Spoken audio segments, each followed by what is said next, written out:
ಅಲ್ಲಿ ಅಯ್ಯೋ ನಮ್ಮನೇಲೂ ಇತ್ತು ಕಣಪ್ಪ, ತಗೊಂಡೋಗ್ಬಿಟ್ಟು ಗುಜ್ರಿಗೆ ಹಾಕ್ಬಿಟ್ಟೆ, ಒಂದು 50 ರೂಪಾಯಿ ಕೊಟ್ಟ ಅಂತ ಸಂತೋಷದಲ್ಲಿ ಜೋಬಿಗೆ ದುಡ್ಡಿಕ್ಕಂತೀರಾ.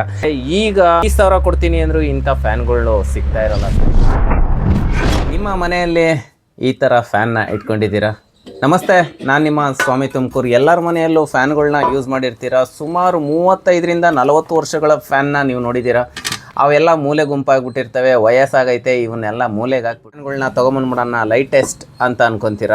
ನಿಮಗೆ ಒಂದು ಸತ್ಯವಾದ ಮಾತು ಹೇಳ್ತೀನಿ, ಓಲ್ಡ್ ಈಸ್ ಗೋಲ್ಡ್ ಅನ್ನಂಗೆ. ಈ ಮಾತನ್ನು ನೀವು ಕಣ್ಣಾರೆ ನೋಡಬೇಕು, ಹಾಗೆ ಕಿವಿಯಾರೆ ಕೇಳಬೇಕು. ನೋಡ್ತಾ ಇರ್ಬೋದು ಎಷ್ಟು ಬಿಲ್ಡ್ ಕ್ವಾಲಿಟಿ ಇದೆ ಅಂತಂದರೆ ಅಷ್ಟು ಬಿಲ್ಡ್ ಕ್ವಾಲಿಟಿ ಇದೆ. ನೋಡ್ತಾ ಇರ್ಬೋದು ಫುಲ್ಲು ಅಲ್ಯೂಮಿನಿಯಂ ಗ್ಯಾಜೆಟ್ ಇದೆ. ಫುಲ್ಲು ಕಾಯಿಲ್ನ ಮಧ್ಯದಲ್ಲಿ ಹಾಕಿರ್ತಾರೆ. ಇದು ಅಲ್ಯೂಮಿನಿಯಮ್ಮು. ಇತ್ತೀಚಿನ ದಿನಗಳಲ್ಲಿ ಬರುವಂಥದ್ದು ಎಲ್ಲ ಎಮ್ ಎಸ್ ಬಾಡಿ ಏನಾಗುತ್ತೆ, ಈಟ್ ಆಗಿದ ತಕ್ಷಣ ಒಳಗಡೆ ಕೋರು ಈಟ್ ಆಗುತ್ತೆ. ಈಟ್ ಆದಮೇಲೆ ಬೇಗನೆ ಸುಟ್ಟೋಗುತ್ತೆ. 30 ವರ್ಷ 40 ವರ್ಷ ಆದರೂ ಬಾಳಿಕೆ ಯಾಕೆ ಬರ್ತೈತೆ ಅಂತ ನಿಮ್ಗೇನಾರ ಗೊತ್ತಿಲ್ಲ ಅಂತಂದರೆ ಈ ಮಾಹಿತಿನ ಪೂರ್ತಿ ನೋಡಿ.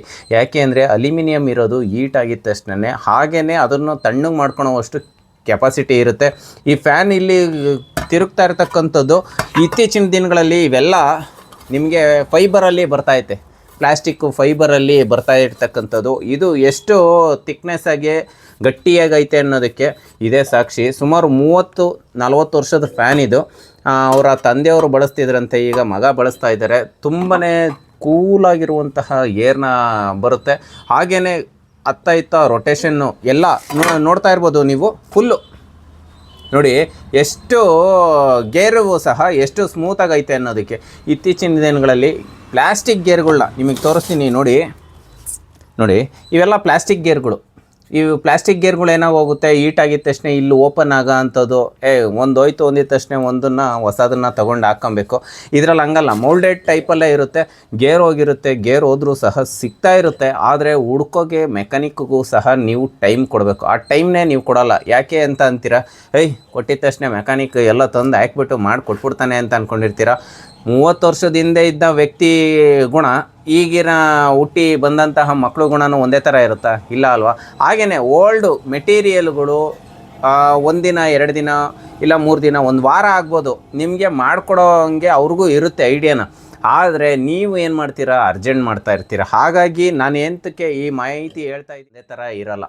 ಯಾಕೆ ಅಂದರೆ ಅರ್ಜೆಂಟಿಗೆ ಆಗ್ಬಿಡ್ಬೇಕು. ಈಗ ಫಾಸ್ಟ್ ಫುಡ್ ಬಂದ್ಬಿಟ್ಟು ಇದೆಯಲ್ಲ, ಆ ಥರ ಅಂದ್ಕೊಂಬಿಟ್ಟಿರ್ತಾರೆ. ಇಲ್ಲಿ ಮಾಡಲಿಲ್ಲ ಅಂದರೆ ಏನು ನಡಿ ಬೇರೆ ಕಡೆ ಮಾಡಿಸ್ಕೊಳ್ಳೋಣ.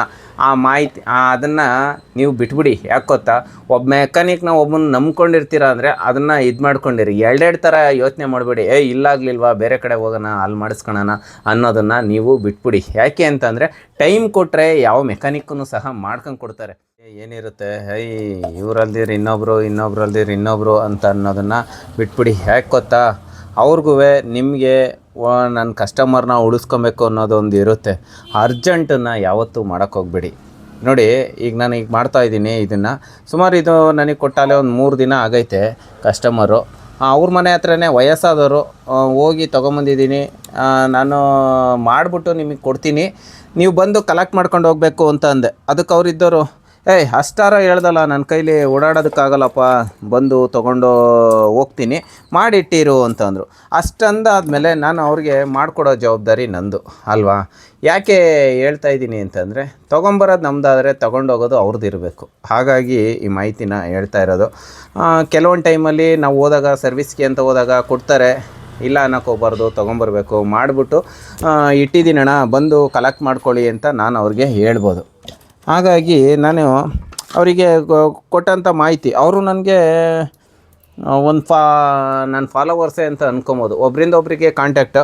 ಇಲ್ಲಿರ್ತಕ್ಕಂಥ ನಮ್ಮ ಏರಿಯಾದಲ್ಲಿರ್ತಕ್ಕಂಥವ್ರಿಗೆ ಅವ್ರ ಸ್ನೇಹಿತರಂತೆ. ನನಗೆ ಹಂಗಾಗಿ ನನಗೂ ಒಬ್ಬರು ಸ್ನೇಹಿತರು ಸಿಕ್ಕಿದ್ರಲ್ಲ. ಆದರೂ ಸ್ನೇಹಿತರು ಸಣ್ಣ ಹುಡುಗರೇ ಆಗಬೇಕು ಅಂತ ಏನಿಲ್ಲ, ಹಿರಿಯರು ಆಗ್ಬೋದು, ಕಿರಿಯರು ಆಗ್ಬೋದು. ಎಲ್ಲರನ್ನೂ ನಾವು ಯಾವ ರೀತಿ ಅವ್ರನ್ನ ಇದು ಮಾಡ್ತೀವಿ ಅನ್ನೋದು ಮುಖ್ಯ ಅಲ್ವಾ? ಯಾವುದೇ ಕೆಲಸ ಆಗಲಿ ನಾವು ಶ್ರದ್ಧೆಯಿಂದ ಮಾಡಿ ಕೊಟ್ಟರೆ ಅವ್ರಿಗೂ ಒಂದು ಸಂತೋಷ ಸಿಗುತ್ತೆ. ನನಗೂ ಒಂದು ಕೆಲಸ ಸಿಕ್ತು ಅನ್ನಂಗೆ ಆಗುತ್ತೆ.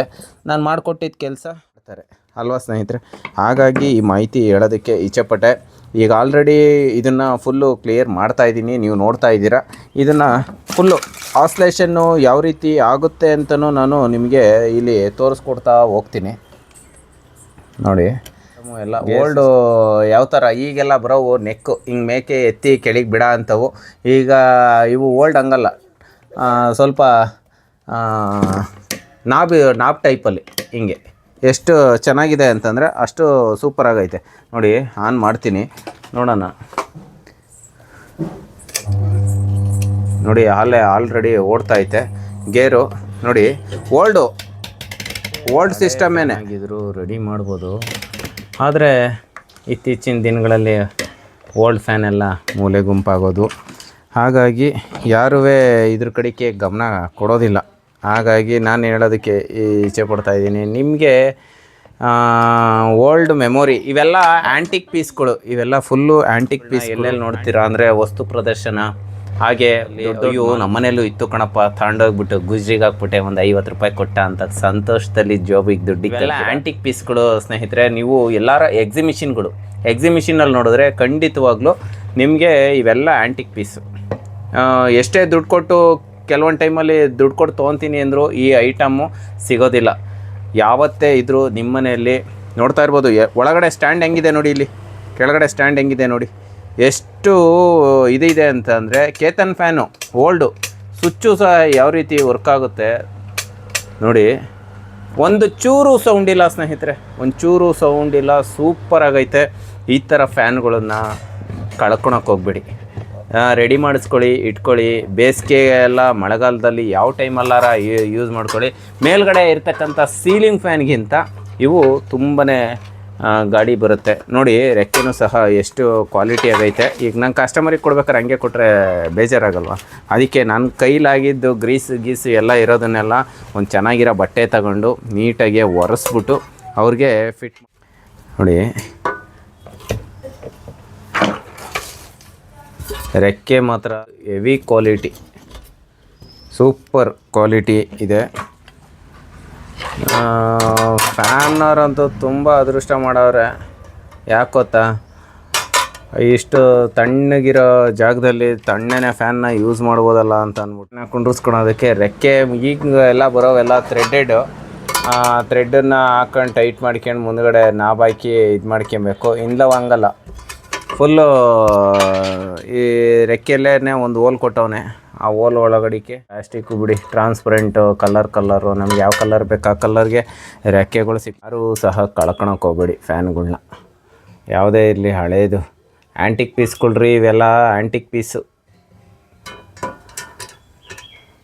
ನಮ್ಮನೇಲಿ ಹೋಯ್ತಪ್ಪ ಅಂತ ಅನ್ನಂಗೆ ಶೋಗಾರ ಇಕ್ಕೊಂಬೋದು ರೀ. ಎಂತೆಂಥವು ಯಾವ್ಯಾವ ದುಡ್ಡು ಕೊಡ್ತಾಂಬತ್ತೀರ, ಇವನ್ನೂ ಸಹ ನೀವು ನೀಟಾಗೆ ಇಕ್ಕೊಂಡ್ರೆ ತುಂಬ ಡ್ಯೂರೇಬಲ್ ಬರ್ತವೆ. ಏನಿಲ್ಲ, ಒಂದು ಸ್ವಲ್ಪ ಸ್ಲೋ ಆಗಿದ ತಕ್ಷಣ ಒಂದು ಹೊಸ ಕಂಡೆನ್ಸರ್ ಹಾಕ್ಕೊಂಡ್ರೆ ತುಂಬ ಬಾಳಿಕೆನೂ ಸಹ ಬರುತ್ತೆ.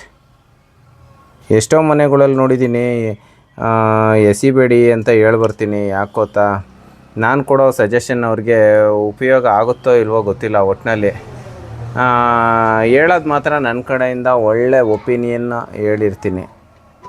ಎಸಿಬೇಡ್ರಿ, ಎಸ್ತ್ರೆ ಹಾಳಾಗೋಗುತ್ತೆ, ತಿರ್ಗಾ ಇಂಥ ಪೀಸು ಸಿಗೋದಿಲ್ಲ ಅಂತ ಅಂದ್ಬಿಟ್ಟು. ರೆಕ್ಕೆ ಫಿಟ್ ಮಾಡೋದು ಒಂದೇ ಒಂಚೂರು ಕಷ್ಟ ಅನ್ನಿಸ್ಬೋದು. ಆದರೆ ಯಾಕೆ ಅಂತಂದರೆ ಆ ಸ್ಕ್ರೂ ಅಗ್ಲಗ್ಲ ಮೈನಸ್ ಇರುತ್ತಲ್ಲ ನೋಡಿ, ರನ್ ಆಗೇ ಹೋಯ್ತು. ಕೊಟ್ಟಂಥ ಕಸ್ಟಮರ್ಗೂ ಇದನ್ನು ವಿಡಿಯೋನ ಅವ್ರಿಗೆ ಕಳಿಸ್ಕೊಡ್ತೀನಿ ನನ್ನ ಕಡೆಯಿಂದ. ಎಷ್ಟು ಸ್ಪೀಡಿದೆ ಅಂದರೆ ಅಷ್ಟು ಸ್ಪೀಡಿದೆ. ಕಸ್ಟಮರು ಫುಲ್ಲು ಖುಷಿ, ಹ್ಯಾಪಿ ಆಗಿಬಿಡ್ಬೇಕು, ಅಷ್ಟು ಸ್ಮೂತಾಗಿ ತಣ್ಣನೆ ಗಾಳಿ ಸಖತ್ತಾಗಿ ಗೊತ್ತೈತೆ. ಈ ಮಾಹಿತಿ ಇಷ್ಟ ಆಯಿತು ಅಂದರೆ ನಿಮ್ಮನೇಲಿರ್ತಕ್ಕಂಥ ಆ್ಯಂಟಿಕ್ ಪೀಸ್ಗಳನ್ನ ಎತ್ತಿಟ್ಕೊಳ್ಳಿ. ಮುಂದೊಂದು ದಿನ ಜ್ಞಾಪಕ ಬರುತ್ತೆ. ನಿಮ್ಮ ಅಪ್ಪಾಜಿ ಒಂದು 30 ರೂಪಾಯಿ, 50 ರೂಪಾಯಿ, 100 ರೂಪಾಯಿ, 500 ರೂಪಾಯಿ ಕೊಟ್ಟು ತೊಗೊಂಡಿರ್ತಾರೆ. ಈಗ 5000 ಕೊಡ್ತೀನಿ ಅಂದರೂ ಇಂಥ ಫ್ಯಾನ್ಗಳು ಸಿಗ್ತಾ ಇರೋ ಮಾಹಿತಿ ಇಷ್ಟ ಆದರೆ ನನಗೆ ಒಂದು ಲೈಕ್ ಮಾಡಿ, ಕಮೆಂಟ್ ಮಾಡಿ. ತಪ್ಪದೆ ಈ ವಿಡಿಯೋ ನೋಡಿದ್ದಕ್ಕೆ ತುಂಬ ಹೃದಯದ ಧನ್ಯವಾದಗಳು. Thank you so much. ಎಲ್ಲರಿಗೂ ಒಳ್ಳೆಯದಾಗಲಿ. ಈ ಮಾಹಿತಿ ತಪ್ಪದೆ ಎಲ್ಲರಿಗೂ ಶೇರ್ ಮಾಡಿ.